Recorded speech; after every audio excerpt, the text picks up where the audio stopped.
Hello and welcome to another asset walkthrough. In today's video we're going to be going over Timers Plus, a brand new expansion to GameMaker's built-in alarm systems that I'm calling Timers Plus. This asset is an expansion on the alarm system inside of GameMaker. More realistically, it's kind of a replacement for the alarm system, and but it does the same types of things, right? Like it's a system to create time-based events and to tie some sort of code to those time-based events. But the thing is alarms in GameMaker are pretty limiting. Not only that, there's a bunch of new functionality that I've added to the Timers Plus package, and the biggest thing is that there's no limit to the number of timers that you could have on a single object. Normally, GameMaker limits you to only being able to have 12 alarms on an object at any given time. However, Timers Plus allows infinite number of timers, and you can run more than one instance of the same timer. So you could define one timer and then you could run 3, 4, 5, 6 instances of that timer.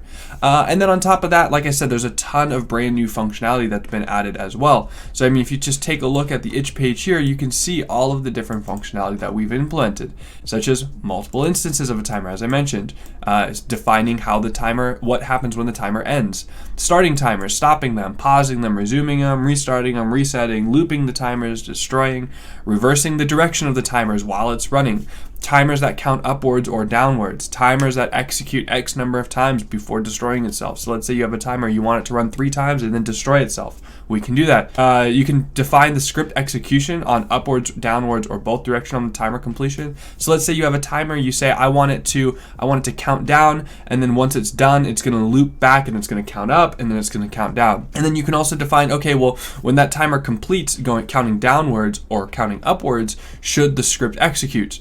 Or should it do it on both? So should it just execute when it counts up and completes? Should it just execute when it counts down and completes? Or should it do it on both?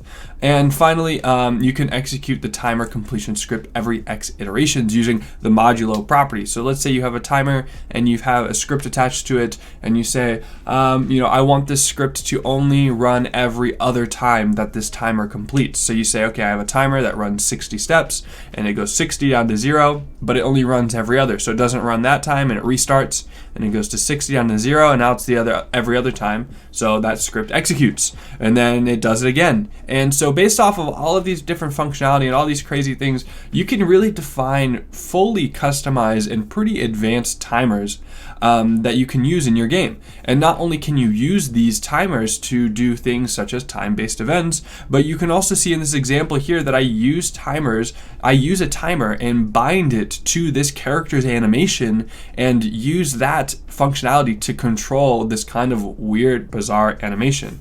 Now, I don't know how practical this example is, but it's just one example to showcase all of the different uses that you could use for a more advanced timer system on top of all of just the natural needs that you're going to have for a time-based system in your game. So that's kind of an overview of what we have in this Timers Plus package. I'm going to go through some of the code and explain how to set it up, how to use it, and how to get started. So the first thing that we're going to want to do is we're going to want to install the package. So I'm going to go ahead and let's open up a brand new project. So I'm going to say a new project, GameMaker language, and let's just name this, I don't know, Timers Test. Nothing crazy. And all right, so let's say you've started a new project or you have an existing project. Either way, the process is the same, and you've downloaded the package. So I'm going to come up to here. I'm going to say Tools, Import Package. I'm going to go to wherever it is that I downloaded that package. So it's going to be right here, timersplus.yyimp. I'm going to say Open, and now we're going to get to choose what resources that we want to import. So I'm just going to go ahead and say Add All, and I am going to say Import. So now all we've done is we just imported the whole library and all of the scripts into our project. So here you can see that if we open this up, we have our timer scripts and we have everything that we need. So let's go ahead and create a basic object. I'm going to say obj player, and I'm going to create a sprite to associate to that, SBR player. Let's go ahead and open this sprite up, and I'm going to edit this, and then I will go ahead and attach this to my player. So now I can go ahead and open up my room, and I'm going to select my player object, and I'm going to drag that object into the room. Okay, so now we've got our sprite, object, and room set up. Let's go ahead and add some code to just set up a very basic timer. Now the first thing that we need to do, if you go ahead and take a look at these timer scripts over here, and you look at timer objects, you'll notice that there's a few scripts in here called create, begin step, and cleanup. And any object that utilizes this timer function needs to call these scripts in those events. So first thing I'm going to do is I'm going to add a create event, I'm going to add a begin step event, and I'm going to add a cleanup event. And inside of these, I'm going to just start by saying create, and I'm going to say timer object create. And in the begin step, I'm going to say timer object begin step. And finally, in the cleanup, I'm going to say timer object cleanup.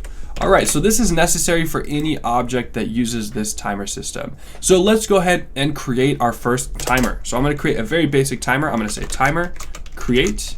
And you can see that we have two parameters. We have a timer index and a script that we need to associate to it.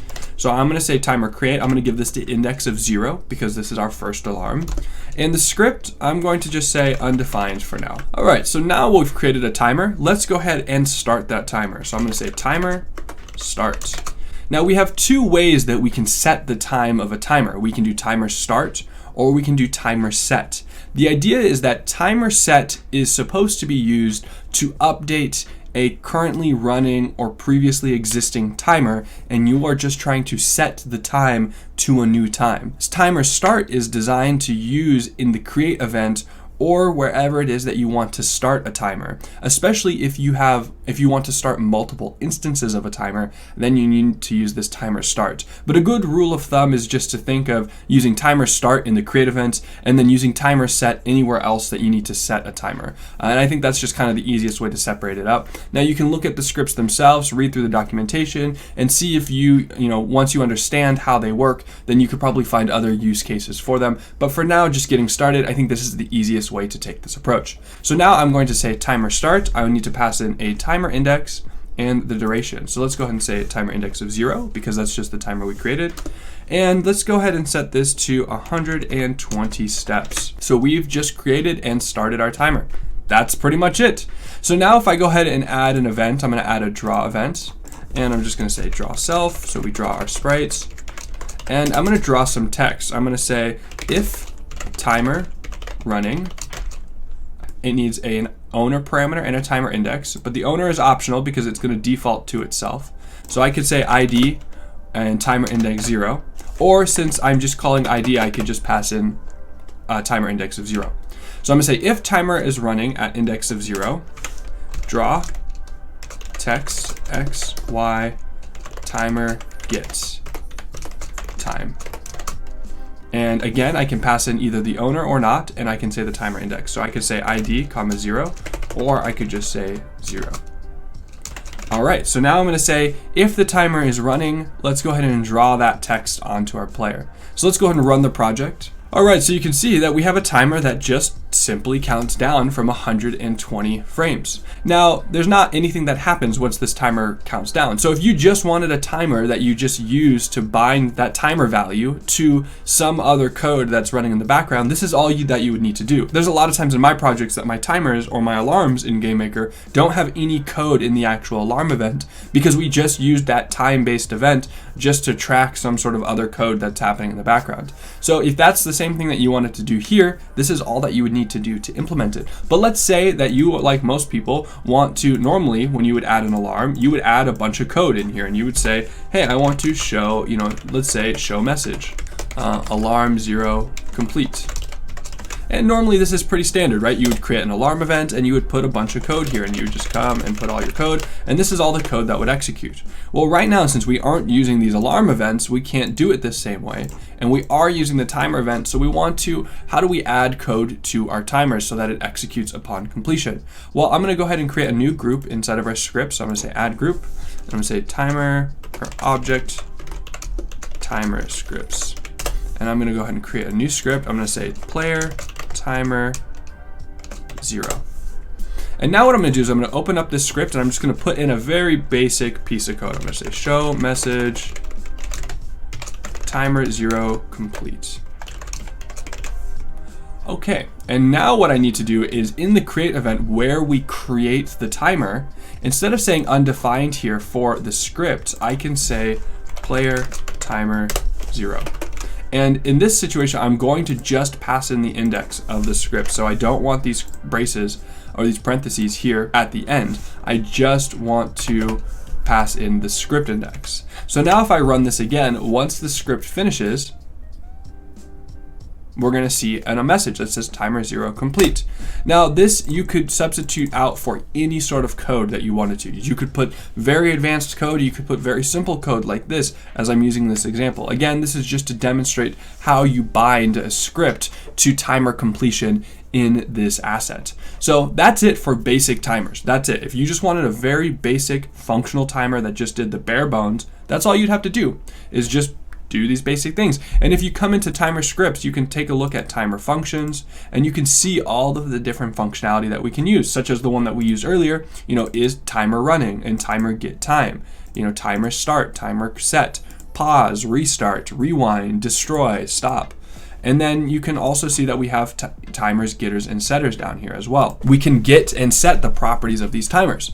So that's what all of these scripts are. I recommend that you just take a second to look through them all and understand them. I made sure to just kind of give a nice little description at the top and explain what everything is that needs to be passed in. And hopefully that all makes sense. Remember, if you have any questions, feel free to reach out to me on Twitter or Discord or leave a comment here on the itch page. So that's pretty much it for a very basic timer. Now, let's say we wanted to create one of those more advanced timers that I talked about at the beginning of the video, where the timer maybe ping pongs back and forth as it completes, or it executes only every X iterations.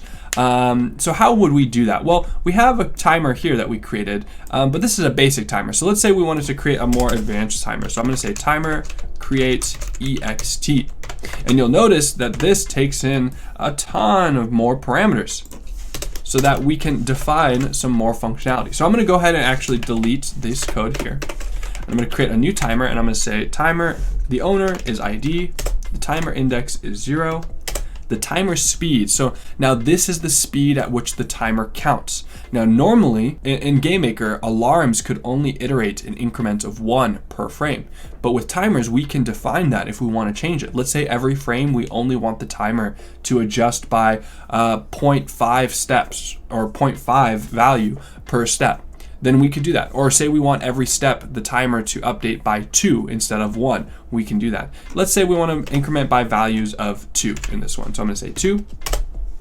I need to pass in the script that we want to execute. So I'm going to say player timer 0. What is the end action? So what does that mean? Well, if we open up our timer global timer data script here, you can see that we have not only a bunch of documentation, but we have a few enums that kind of define some constants in this asset, and one of them being timer end action. So you can see that we have 4 different choices for the end action of a timer, and this is what happens once the timer finishes running. Now, in a basic timer, the default end action is timer stop. So this is what a timer to always kind of do. This is the default behavior. Once the timer finishes, it stops, and that's it. But we can also choose to do other types of behavior, such as loop. So once the timer is done, it will automatically start over again. We can do timer reverse, which is once the timer counts down, for example, it will count up. And then once it finishes counting up, it will count down. And this will cause the timer to just constantly iterate back and forth between the 2 values. And lastly, we can say timer end action destroy. And this means that when the timer finishes running, not only will it execute the code, but then it will remove itself from the active timers pool, and it will no longer be accessible until you create it again. So this might be great if you just have a timer that you want to do one specific thing, and then you never want it to exist again. You could choose the timer end action of destroy. For now, I'm going to say timer end action, and let's say reverse. I think that's a fun one to demonstrate.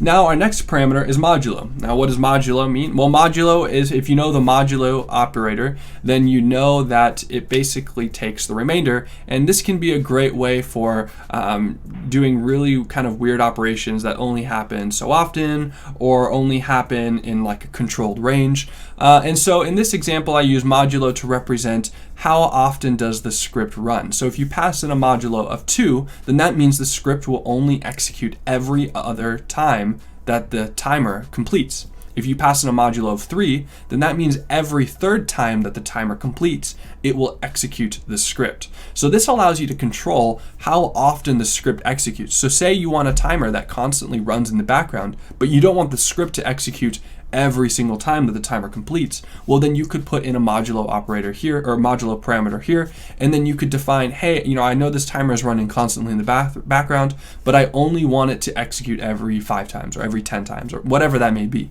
That is this operation here. For now, I'm going to just pass in a modulo of 1.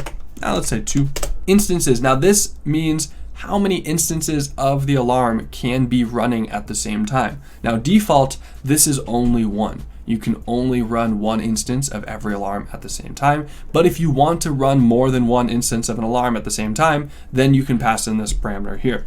So let's say 3. So max iterations is our second to last parameter here. And max iterations means how many times can this timer iterate before it destroys itself. So even if you say, hey, I want a timer that reverses, and so it's not going to destroy itself once it completes running, it'll just reverse back and forth.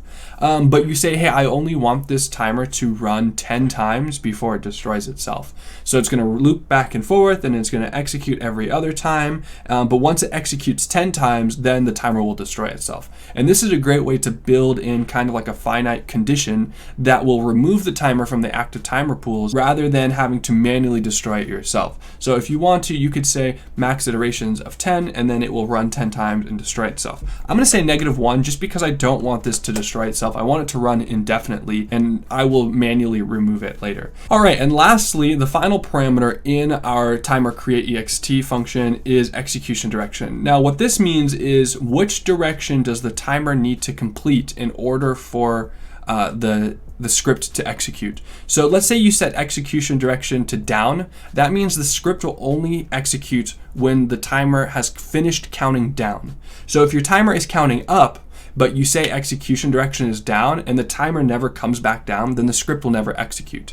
So in this situation, because the timer is set to reverse back and forth, then we know that at least either down or up will be hit at some point. So we can specify either, and it won't really make a huge difference in this example. But let's say your timer end action is just stop, so it's just going to count down and it's going to stop, but you set your execution direction to up. Well, the timer is going to start up, it's going to count down, and then it's going to stop, and it will never count back up.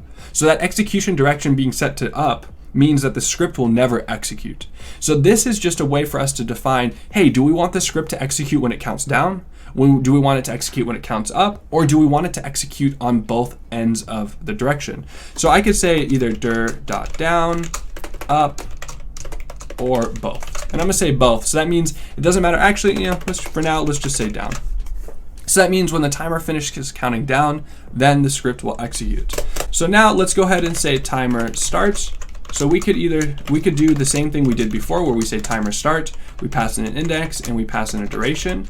Or if we wanted to, we could say timer start ext, which gives us a little bit more control, and we can say the owner, timer index, duration, and the direction that we want to start counting. So do we want to start this timer counting down, or do we want to start this timer counting up? And let's just say direction.up. So we'll start this timer counting up.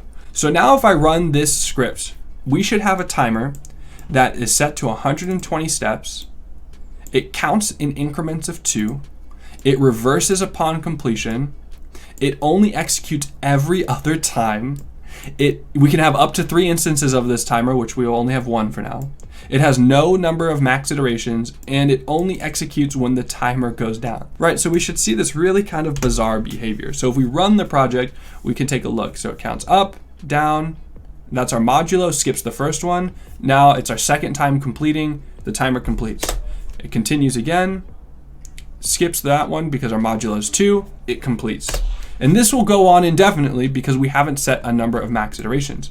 Now, if we come in here and we say, let's say we only want this to execute twice. So this has 2 max iterations, and we run this again. We'll take a look at it. Our timer will complete. That's the first one. And the second one. And now the timer has deleted itself. So it's no longer in our active timers pool. The last thing I do want to demonstrate is running multiple instances. So we are allowing up to 3 instances of our timer at this point. So let's go ahead and start another instance. So let's say it's timer start Let's just start it. Basically, we're going to pass in the same timer index, but I'm going to give it a different time. I'm going to say 60, and that's it. And then I'm going to start one more time. Timer starts 600. Oh, we need an index of 0 and a duration of 600. So let's go ahead and change our draw event so that we can visualize all the instances of a timer running. So how would we do that? Well, what I can do is I can say var timers equals dslist create. And then what I'm going to do is I'm going to say timer get time all. And this is going to get the time of all instances of a timer that is running. I'm going to pass in the index 0, and I'm going to pass in the list that we want to store these values in, which is the timers list we just created. Now I'm going to iterate through this list. I'm going to say var I equals 0, I is less than dslist size of timers.